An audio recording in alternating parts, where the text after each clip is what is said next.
Mom, can you please wear something nicer next time? They talk about you. He said it as if he were asking for more sugar in his coffee.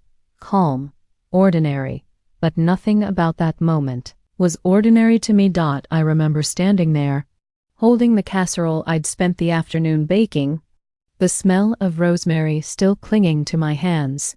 My son's words hung in the air like a splinter, small but deep. His wife looked away, pretending to straighten the tablecloth, but I saw the flicker of embarrassment in her eyes. Or was it pity?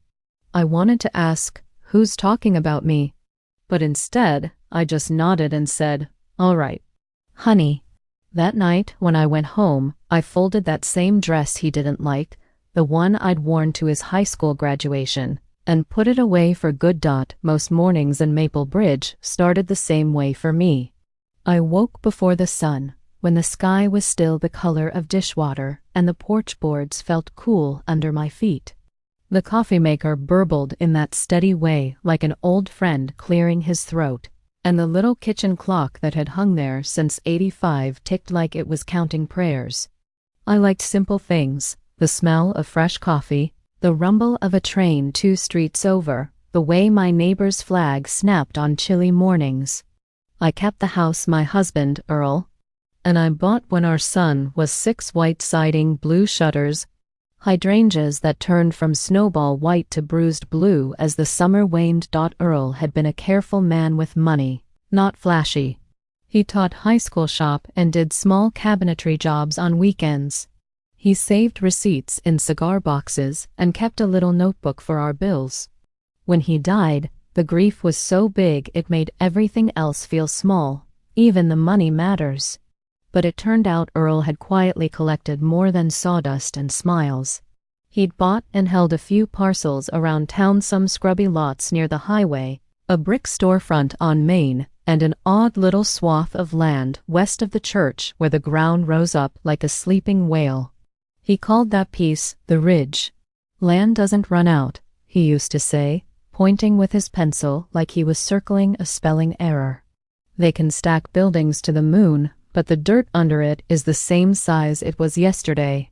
I never forgot that. After he passed, I learned to read ledgers the way I'd once read bedtime stories, slower at first, then with a rhythm. I met with our accountant, a kind woman named Teresa Alvarez, who wore scarves even in summer and explained things without making me feel small. We created a trust for tax purposes, keeping everything tidy. I stayed in the house. I kept the old Ford because it still started every time. I still bought store-brand applesauce and clipped coupons more out of habit than need. People in town knew me as the church potluck lady, the one who brought green bean casserole with the crunchy onions on top and hugged too long. My son, Daniel, had been my sun and my moon from the first time I held him. He was the kid who lined up his toy cars by color and cried when a classmate got picked last at kickball. In high school, he grew tall and handsome with that easy smile that slipped into photographs like it belonged there. He loved numbers just like his daddy, but where Earl's numbers were rooted to the ground, Daniel's reached for the sky. He talked about startups and scaling and seed rounds like other boys talked about touchdowns. I encouraged him because that's what mothers do. We hand our kids a ladder even if we're afraid of heights. When he moved to Columbus after college, I helped him pick an apartment that smelled like fresh paint. We bought a used couch, and I fussed over the curtains until he laughed and told me it didn't matter. It mattered to me. Home always does. He visited most weekends that first year. We'd sit on the porch, and he'd drink 2 mugs of coffee without noticing and tell me about venture capital and burn rate.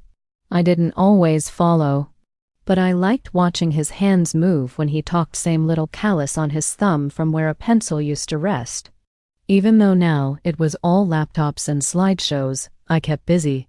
I volunteered at the church thrift store on Thursdays, rolled coins for the youth group car wash, and took casseroles to anyone who broke a bone, got bad news, or just looked tired at the grocery store. On Tuesdays, our housekeeper Lila came by.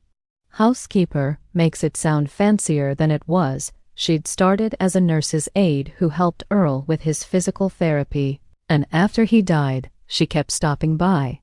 We settled into a rhythm. She changed sheets and scolded me for lifting the laundry basket. I sent her home with soup and half a pie.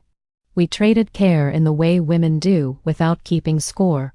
Earl's properties didn't require much, not then. Teresa collected rent on the brick storefront, which went to a consignment shop run by two sisters who called everyone friend. The scrubby lot stayed scrubby. Hold, Teresa would say. The highway expansion will change those numbers. I nodded and went back to deadheading the petunias. Wealth, to me, was the freedom to be quiet.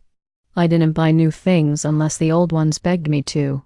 My wedding china stayed wrapped in tissue because everyday plates did just fine. When Daniel met Ava, he brought her home for dinner on a Sunday. She walked in like sunlight hair just so, perfume soft as peaches, heels clicking on our old tile floor. She brought me flowers and said, "Yes, ma'am," and "No, ma'am," in a way that made my southern-born heart soften. I liked her right away. I could tell she came from a family that dressed up for airports and ordered appetizers without spying the prices first. That didn't bother me. It just told me the language I'd need to speak to her would be a little different, more careful, more polished. She complimented the casserole, which made me grin. Daniel looked at her like he had swallowed a star. They got engaged that fall, crisp leaves in the yard, and football on TV. We took a picture under the maple tree that turned the yard into a fire every October. I wore my favorite cardigan, old as sin and soft as a cloud.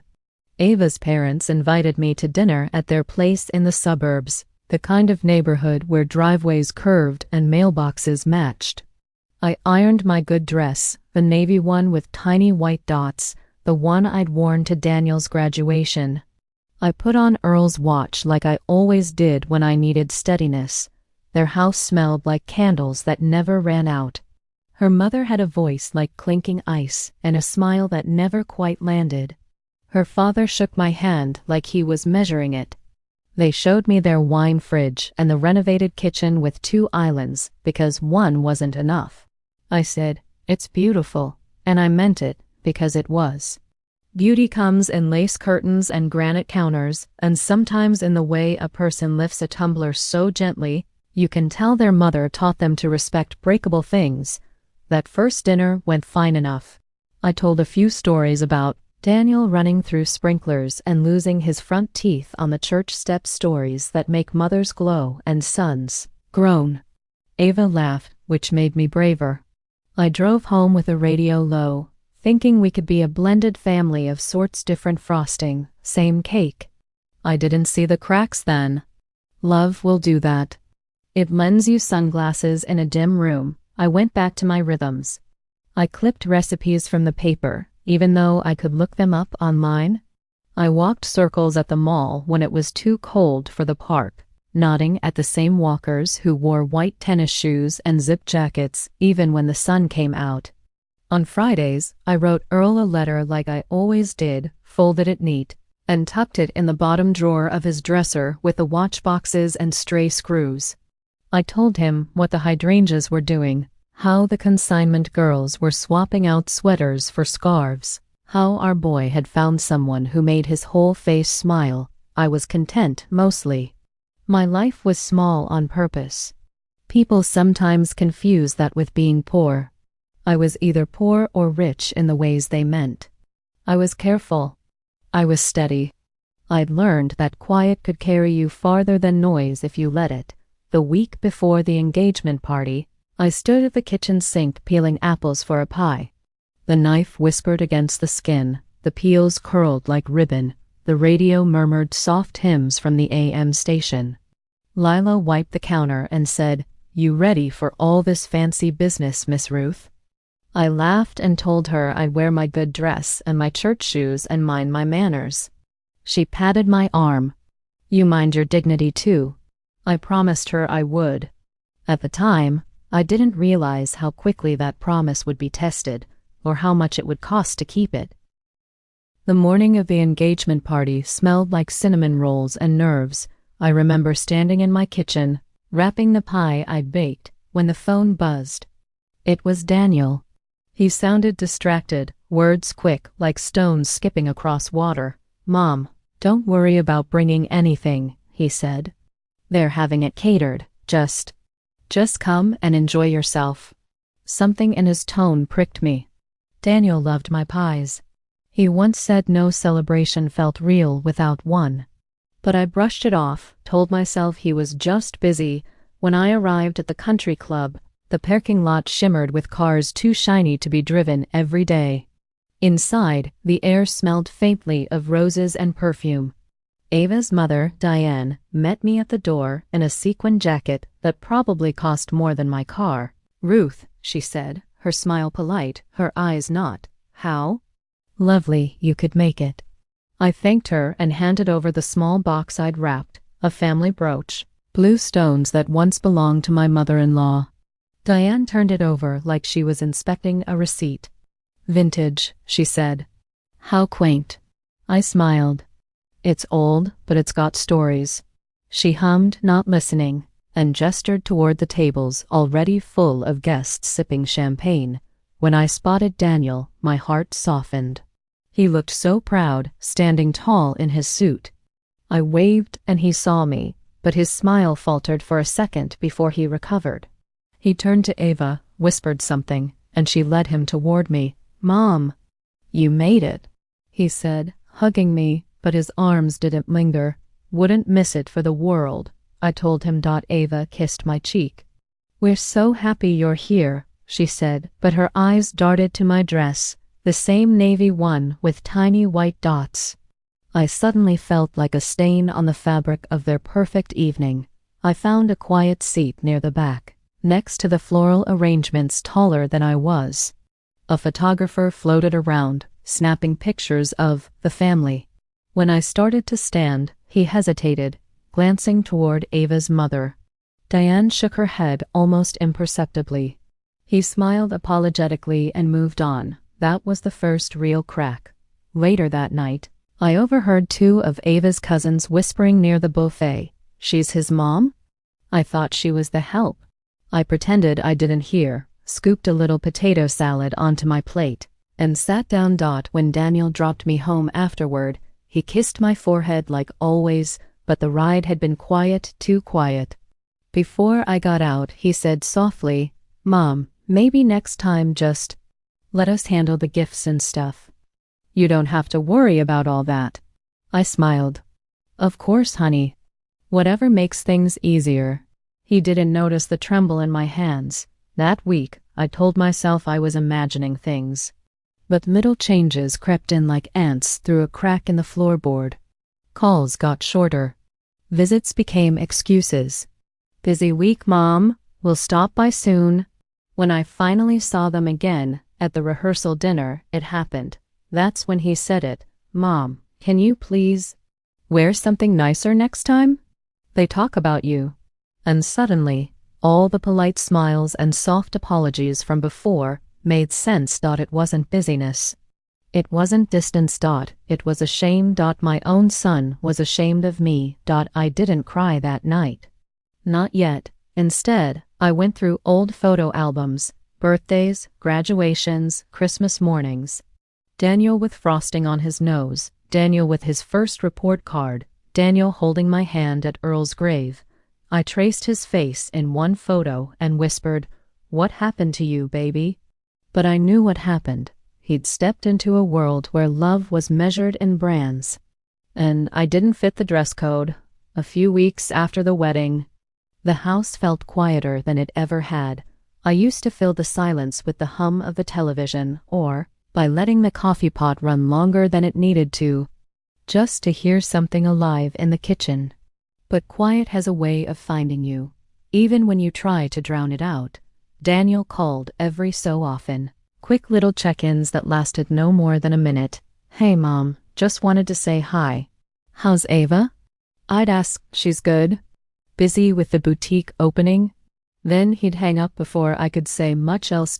At first, I thought marriage had simply settled him into another rhythm, new life, new habits. But when months passed and I realized he hadn't been home once, Not even for Thanksgiving. I started to feel that low ache in my chest that every mother knows, the one that whispers, "Something isn't right." In early spring, I decided to visit them in the city. I baked 2 loaves of banana bread, wrapped them in foil, and packed a jar of my homemade peach preserves. The drive was a little over an hour, long enough for my courage to wobble a few times. When I pulled into their gated community, a young man at the security booth asked whom I was there to see. "Daniel and Ava Parker," I said. He flipped through his list, frowned. "Name? Ruth Parker?" "His mother." "Oh," he paused. "They didn't list you as a regular visitor, ma'am." "I'll have to call up." That shouldn't have stung, but it did. When Ava opened the door, she looked surprised, and not in a good way. "Oh, Mrs. Parker. We weren't expecting you." I smiled, holding out the bread. "I know, honey. I was in town and thought I'd stop by." The place was beautiful, glossy marble floors, pale gray walls, and the kind of couches you sit on carefully. Daniel came down the stairs, adjusting his cufflinks, his tie already loosened. "Mom!" "You should have called." "I didn't want to bother you," I said softly. They made polite small talk for a few minutes, and then I noticed Ava exchanging glances with him. Finally, she said, "We have a dinner reservation in 20 minutes, so we might have to cut this short." "Of course," I said. "I just wanted to see you." Ava nodded, her smile tight. She never once touched the bread. I left early, driving home as the sun melted into the horizon, wondering when my visits had started to feel like interruptions. A month later, Daniel called and invited me to dinner, said he wanted to catch up. I was so happy I ironed my best blouse and even put on lipstick for the first time in months. I picked a cardigan with pearl buttons and made sure my shoes were polished. The restaurant was fancy, the kind with white tablecloths, and waiters who filled your water glass if you took 2 sips. Ava and her parents were already seated. Daniel stood to hug me, but Diane only gave me a nod. As the waiter handed me a menu, she said, "Don't worry, Ruth, it's on us tonight." "I appreciate that," I said, "but I don't mind paying my share." She smiled. No, you save your money for something you really need." Something about the way she said it, sweet and sharp at the same time, made my cheeks burn. Throughout dinner, Diane talked about new investments, Ava's boutique launch, and how lucky Daniel is to have joined such a forward-thinking family. I tried to listen, but I felt more like a prop than a person. When the food came, Diane glanced at my plate and whispered to Ava. She ordered the chicken. Simple tastes.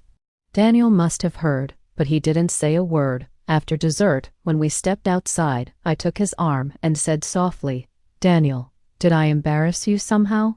He sighed. "Mom, don't start. I'm just asking." He ran a hand through his hair. "It's just, they come from a different background. Sometimes they don't understand." "What?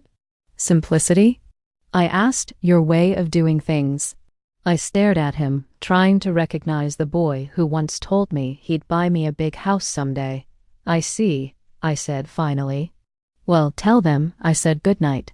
That was the night I stopped calling every week. Summer came with thunderstorms and bad news.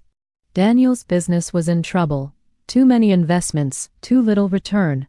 He called one afternoon, his voice softer than I'd heard in years. "Mom, I was wondering, do you still own that little patch of land out near the interstate?" I smiled, though something inside me tightened. "You mean the ridge?" "Of course. Your father left that to me." "Right," he said quickly. "It's just, we're looking at developing a new retail complex nearby, and your land's in the middle of it. It would help everyone if you'd sell. We could even make you a partner." The words came out rehearsed, practiced, not my boy's words. "Who's we, Daniel?" He hesitated. "My investors. Ava's parents are leading it." "Ah, there it was. I'll think about it," I said. He exhaled in relief. "Thanks, Mom. I knew you'd understand." That night, I didn't sleep. Earl's words echoed in my head. Land doesn't run out. I pulled the deed from the safe and spread it on the table. My name, mine alone, printed clear as day. That ridge was worth far more than a quick sail to a sinking venture. Still, I wanted to believe Daniel. Mothers always want to believe their children mean well, even when every sign points otherwise. A week later, Teresa, my accountant, called. "Ruth, did you authorize a transfer request on the Ridge property?" "No," I said, confused. "Well, I just received preliminary paperwork from Parker Developments, that's Daniel's company, requesting title verification. They listed you as a co-signer." My breath caught. "Co-signer? I never signed anything." "That's what I thought," she said. "Do you want me to flag it with the county clerk?" "Yes," I whispered. "Do it." The next morning, I drove to the courthouse. My knees ached, but anger carried me up those steps. When I saw the forms, my heart sank. My signature, or what looked like it, scribbled at the bottom. They'd forged it. Daniel hadn't just asked for my help. He'd taken it. That night, I sat on my porch as thunder rolled over the hills. The hydrangeas bowed under the wind, and rain hit the tin gutter like applause for a show I didn't sign up to perform. Kept thinking about his little hand clutching mine on his first day of school, how he cried and said, "Don't let go, Mom." And now here we were. He'd let go first. I called Teresa back the next morning. My voice was steady. "Call your lawyer," I said. "We're filing suit." She paused. "Are you sure, Ruth?" I looked out the window at the ridge, mist curling above it like a crown. "Yes," I said. "I'm sure." The first thing I learned about lawsuits is that they don't start with shouting. They start with silence, papers, signatures, phone calls. And then a stillness. Like the air right before a storm. When Teresa put me in touch with an attorney named Bill Harris. I half expected a man who talked down to me like I was lost in a foreign language. But Bill was kind, with gray hair that curled above his ears and eyes that looked like he'd seen too much to judge anyone. He read through the papers, frowned, and said, "Ma'am, this signature isn't yours." "I know," I said. He looked at me for a long moment, tapping the pen on his desk. "Are you ready for what this means?" "I raised a son who thought he could steal from me," I said softly. "I think I'm ready for anything." That night, I couldn't sleep again. The house felt different, like even the furniture was holding its breath. I made myself a cup of tea and sat at the kitchen table, staring at the clock ticking above the stove. I wasn't angry anymore. Anger is hot, and I'd already burned through it. What I felt now was cold, the kind of cold that settles in your bones when you finally stop pretending things will go back to how they were. I thought about Earl. About how proud he'd been of Daniel. About how he'd clap that boy on the shoulder and call him champ. Would he have seen this coming? Would he have blamed me for letting it happen? I didn't know. I only knew that something had to change. The next morning, my phone rang. It was Daniel. "Mom," he started, his tone strained. "You've made a mistake." "I don't think so," I said. He sighed. "Do you realize what you're doing? Filing a suit against me, against your own son?" "I didn't forge your signature," I said calmly. "You did, Mom. I saw the papers, Daniel." There was a pause, then a sharpness in his voice I'd never heard before. "Ava's parents said you'd overreact like this. They told me to handle it quietly, but you've left me no choice." I gripped the edge of the table. "No choice?" "You had every choice, Daniel. You chose this." The silence that followed was heavy, the kind that sits on your chest. "Mom," he said, voice breaking just a little. "You're going to ruin everything." I closed my eyes. "Son, everything's already ruined." And then I hung up. I cried for a long time afterward, not because I regretted it, but because I finally accepted it. The boy I'd raised, the one who used to bring me wildflowers from the yard, was gone. In his place was a man who measured love in dollars. Over the next few weeks, I spent hours in Bill's office. We went over deeds, bank records, and notarized copies. I learned how to read legal filings like I'd once learned recipes, step by step. Carefully, when we filed the official complaint, the story made the rounds in town faster than gossip at the church picnic. Some folks stopped calling. Others whispered when I walked by in the grocery store, "She's suing her own son." Can you imagine? I didn't blame them. In a small town, family means everything. But so does pride. One afternoon, Lila came over with a pot of soup and her hands on her hips. "You sure you're all right, Miss Ruth?" "I'm fine," I said, stirring my tea. She sat down across from me. "I know that face. You're not fine.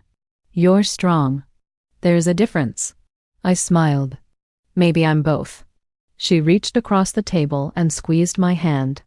"You remember what I told you before that party?" "I remember." "Then mind your dignity, baby. Don't let them take that too." It wasn't long before Ava's parents showed up. They pulled into my driveway in their silver Mercedes, stepping out like they owned the place. Diane smiled that smile of hers, the kind that never reached her eyes. "Ruth, can we talk?" I invited them in because that's what polite people do, even when they're ready for a fight. Her husband, Robert, spoke first. "We're all family here. This lawsuit, it's unnecessary. We can fix this quietly." I poured coffee into 3 mugs and set them on the table. "Quiet is what got us here." Diane leaned forward. "Daniel didn't mean any harm. He was desperate, Ruth. His business isn't my fault," I interrupted. She tilted her head. "But it could be your responsibility. After all, he is your son." I looked her dead in the eye. Being his mother doesn't mean cleaning up his crimes. Her lips twitched, and for the first time, her charm cracked. "Do you know what this will do to him?" I took a sip of coffee. "Teach him something, I hope." They left without finishing their cups. That Sunday, I walked into church like I always did, Bible in hand, the smell of lilac in the air. Whispers followed me down the aisle. Mrs. Peterson gave me a sympathetic pat. Others avoided eye contact altogether. I sat in my usual pew, third from the back dot when Pastor Graham began his sermon, "Honor thy father and thy mother." I felt the words like stones. After service, he stopped me at the door. "Ruth, I know this must be hard." I nodded. "It is. Sometimes," he said, "doing what's right looks wrong to the world." His eyes were kind. "But the Lord knows the truth." I smiled. That's all I need him to know. Court dates have a way of stretching time. Weeks turned into months. Every morning, I walked the ridge, tracing the border of that land Earl had loved. The grass had grown tall, waving in the wind like an ocean. I'd talk to him sometimes. "Can you believe it, Earl?" I'd say, "Our boy tried to sell your ridge." I'd laugh not because it was funny, but because sometimes laughter is the only thing that doesn't break you. At night, I kept the light on in the living room, just one lamp, like a signal. Maybe some small part of me still wanted Daniel to come home, but he didn't single quotes t. Instead, I got served with a counterclaim, Daniel's lawyers accusing me of withholding inherited assets. Bill called me that morning. "He's getting desperate." I nodded, though he couldn't see it. "Then we're almost there." Because desperation, I'd learned, was the final stage before truth. The courthouse in Maple Bridge wasn't much to look at, red brick, a flag out front that clanged against the pole when the wind picked up. But that morning, as I walked through those double doors, it felt like stepping into a battlefield. My hands shook, but not from fear, from the weight of everything that led here. Bill walked beside me, carrying his worn leather briefcase. "You ready?" he asked quietly. "As I'll ever be," I said, tightening my grip on my purse. Inside, the air smelled faintly of paper and old coffee. Daniel was already seated at the plaintiff's table with Ava and her parents. My heart twisted when I saw him, his hair slicked back, his jaw tight, wearing the same shade of blue tie Earl used to wear to church. For a moment, I almost forgot why I was there. Then Ava leaned in to whisper something, and he laughed, cold and careless. That laugh pulled me right back to reality. When the judge entered, everyone rose. "Be seated," she said, and the echo of her gavel sounded final, like the closing of a door that would never open again. Bill began with a calm voice, steady as a river stone. He laid out the facts, the forged signature, the property records, the email exchanges showing Daniel's company had already filed development plans before I'd even been told. Then he gestured toward me. "Mrs. Parker, would you please take the stand?" The wooden chair creaked as I sat down. I folded my hands in my lap to hide the trembling. "Mrs. Parker," Bill began, "can you tell the court who owned the land known as Ridgeview?" "I do," I said. "It was left to me by my late husband, Earl Parker." "And did you ever authorize the sale or transfer of that land?" "No, sir, I did not." He nodded, then placed a document in front of me. "Do you recognize this signature?" I looked down at the scrawl. "My name, or what was supposed to be. That's not mine," I said. My voice didn't shake. "I've signed my name the same way since I was 18. That one's pretending to be me." Gasps rippled softly through the courtroom. When Bill finished, it was Daniel's lawyer's turn. A younger man in a sharp suit stood, oozing confidence. "Mrs. Parker," he said, "is it possible you signed the papers without realizing what they were for?" "I may be old," I said, "but I'm not blind." He frowned. "So you're accusing your own son of forgery?" I looked at Daniel then, really looked at him. "I'm not accusing him," I said softly. "I'm confirming it." For the first time, his eyes dropped. Bill called the county clerk to testify next. She confirmed that Daniel's assistant had delivered the documents, not me. Then came the email evidence, Daniel forwarding forged files. His signature time-stamped. Each click of Bill's pen sounded louder than thunder. And then, as if the universe needed punctuation, he said, "Your Honor, at this time, we'd like to present new ownership documents for review." The judge took them, scanned the pages, and then looked up at me. "Mrs. Parker, it says here you are the managing director of Parker Holdings, LLC?" I nodded once. "Yes, ma'am." A low murmur spread through the courtroom. Even Bill looked at me like he hadn't fully believed it until that moment. "Yes," I continued. "My husband and I started the company 25 years ago. He did the building. I did the books. When he passed, I kept it quiet. I didn't need to prove anything. But I won't let my silence be mistaken for ignorance anymore." The judge blinked, nodded slowly, and said, "Noted for the record." Ava's mother turned pale as porcelain. Her husband whispered something under his breath. And Daniel, he just sat there, staring at me like he was seeing a stranger. It didn't take long. The judge ruled in my favor. The property transfer was invalid, and the forgery confirmed.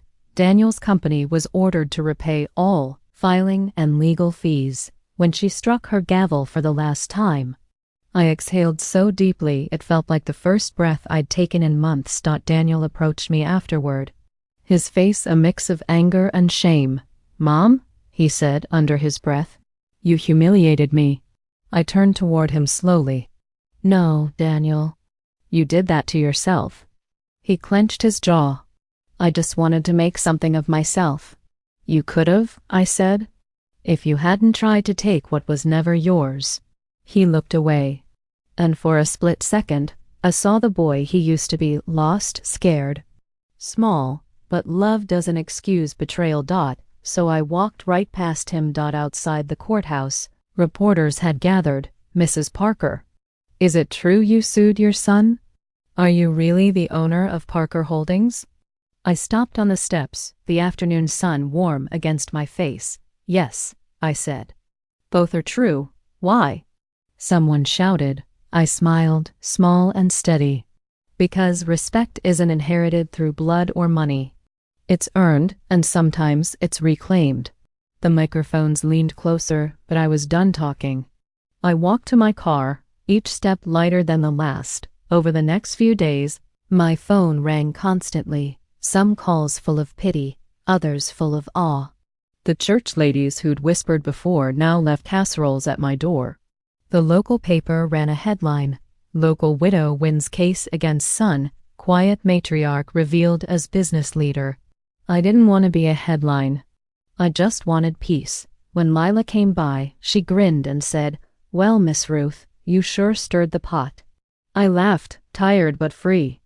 It needed stirring. I went back to my old routines: morning coffee, porch reading, tending the hydrangeas. But everything felt different now. The world looked me in the eye again. The morning after the verdict, I woke before sunrise. The house was wrapped in that soft gray quiet that only comes right before dawn. I opened the kitchen curtains and watched the world stretch itself awake, dew shining on the lawn. A cardinal perched on the fence, the faint rumble of a truck somewhere down the highway. For the first time in months, I didn't feel dread when the coffee pot clicked on. The steam rose like a little flag of victory, gentle and earned. I poured myself a cup, added 1 spoon of sugar, and sat by the window. The ridge was visible in the distance, bathed in pink morning light. It had never looked more beautiful. Bill called later that morning. "You holding up okay, Ruth?" I smiled into the receiver. "I'm holding just fine. You know, not many folks your age would have had the grit to do what you did." "I didn't do it for grit," I said softly. "I did it for peace." He chuckled. "Well, whatever you did, it worked. And for what it's worth, that speech outside, people are still talking about it." I laughed. "Let them talk. I've learned talk can't hurt you if you know who you are." That afternoon, I drove out to the ridge. The gravel crunched under my tires, the way it used to when Earl drove us up there on Sundays after church. Back then, we'd bring sandwiches and a thermos of lemonade. He'd stretch out a blanket and say, "This land will take care of you one day." I never thought it would be by teaching me how to stand up for myself. I parked near the old oak tree, got out, and let the wind push through my hair. For a long while, I just stood there. The grass was tall, wild, and beautiful, like something that didn't need permission to grow. I talked to Earl out loud. "You were right, love. Land doesn't run out, but patience sure can." I laughed, then wiped my eyes. He's still our boy, though. I hope one day he finds his way back. I picked a few wildflowers before heading home. Daisies, mostly. Earl always said daisies were honest flowers. They bloom without showing off. 2 weeks later, I met with Teresa and Bill to finalize my new will. It was simple, clear and fair. 20% to Lila, I said, signing my name slowly and firmly. She's been more like family than most blood kin. Bill smiled. She'd be thrilled. And 80% to the Ruth and Earl Parker Women's Education Trust, I continued, for girls who think they're too ordinary to dream. When I finished signing, Teresa handed me a fresh copy. "No property to Daniel?" I shook my head. "Not now. Maybe one day if he earns it, not with apologies, but with humility." She nodded respectfully. That night, I told Lila over supper. She stared at me, eyes wide. "Miss Ruth, you didn't have to do that." "I know," I said, smiling. "That's why I did." She sniffed, then laughed. "You're something else, you know that? Just an old woman who got tired of being quiet." A few months passed before I heard from Daniel again. It was a letter, handwritten, shaky, like his heart was in every stroke. "Mom, I don't expect forgiveness. I don't even expect you to read this. But I need you to know I was wrong. I thought I had to become someone else to succeed. Ava and her family made me believe you were holding me back. But now I see I was the one dragging myself down. I'm sorry for the way I treated you, for the words I said, for the silence I gave. I don't deserve you, but I love you. Always. Daniel." I read it 3 times, then folded it carefully and tucked it into the same drawer where I kept Earl's letters. I didn't call him. Not yet. Some bridges need time before they're safe to cross again. But I prayed for him that night, not for success or wealth, but for peace. Because peace, I'd learned, was worth more than anything money could buy. Summer rolled in soft and golden. The hydrangeas bloomed a deep royal blue. The neighborhood kids rode their bikes down the street, laughing, their voices echoing like music. Life slipped back into its rhythm. I volunteered at the church again, helped with the rummage sale, and baked pies for the community fair. People still whispered sometimes. But the tone had changed, not gossip but respect. One Sunday, Pastor Graham pulled me aside after the service. "You know," he said, smiling, "the new sermon series is on forgiveness. You'd make a good guest speaker." I chuckled. "Forgiveness, huh? That's a tricky one." He nodded. "It always is. But you've lived it, Ruth." That night, sitting on my porch with a cup of tea, I thought about that word, forgiveness. Did I forgive Daniel? Maybe not completely. But I was learning to let the pain sit quietly beside me instead of running the show. In late August, the town held a ceremony at the community college to honor local donors. I wore my best floral dress and my mother's brooch, the same one Diane once called quaint. When they announced the Ruth and Earl Parker Women's Education Trust, applause filled the auditorium. I stepped up to the podium, hands trembling just a little, and said, "When my husband and I bought that ridge years ago, we didn't know it would grow into something bigger than us. But land, like people, can surprise you when you take care of it. I spent too many years thinking quiet meant weak. But silence can be powerful. It just depends on what you do after it. If you ever find yourself underestimated, don't shout. Just stand tall, keep your dignity, and let time do the talking." The room was quiet for a moment before the applause came again, softer this time, but warmer. I looked out over the crowd, wondering if Daniel was somewhere in the back. I hoped he'd heard my words, even if only in his heart. When I got home that evening, the porch light flickered on as I pulled into the driveway. I stepped inside, set my purse down, and breathed deep. Everything was simple again, just the way I liked it. The smell of coffee grounds, the hum of the refrigerator, the steady rhythm of the clock above the stove. For the first time in a long while, I felt peace settle over me like a soft quilt. Not triumph, not revenge, just peace. I whispered, "We did it, Earl." And for a second, I could almost hear his chuckle in the creak of the old floorboards. "It's funny, sweetheart. The older you get, the more you realize life doesn't hand out happy endings. It just gives you quiet ones. The kind where you wake up, make your coffee, and realize your heart doesn't hurt the same way it used to." That's where I am now. The ridge still stands, wild and untamed, just like the day Earl first showed it to me. Some mornings I drive out there before sunrise. I park the old Ford at the edge of the property and watch the mist rise from the fields. It feels like forgiveness, like the world exhaling. Sometimes I think about Daniel, the little boy who used to chase fireflies in this same yard. I still keep one of his crayon drawings on the fridge, faded at the edges. It's a stick figure family, me, Earl, and him, holding hands under a big yellow sun. Funny thing, the drawing doesn't have money or houses or fancy cars. Just smiles. Maybe kids know something adults forget. People in town still stop me sometimes. "Ruth," they say, "how did you stay so calm through all that?" And I tell them the truth, because shouting never built a bridge, but silence, when used right, can build an empire. I don't mean an empire of money.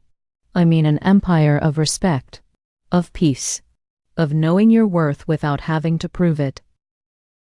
I've learned that love and boundaries can exist in the same heart. You can forgive someone without reopening the door they slammed on you, and you can lose almost everything: family, comfort, faith, and still find yourself standing taller than before. If you're listening to my story right now, maybe you've got someone in your life who's made you feel small. Maybe you've been told you're too simple, too quiet, too less than. Honey, don't you believe that for a second. The world will always underestimate people who lead with kindness. But kindness isn't weakness. It's steel wrapped in grace. So keep your head high, stay steady. Let time be your voice, because one day, when the truth finally comes to light, they'll remember how you never had to raise yours. Would you have done what I did, sweetheart? If you had stood your ground, hit that little heart, leave me a comment, and tell me your story. And remember, respect can be stolen, but dignity can always be reclaimed.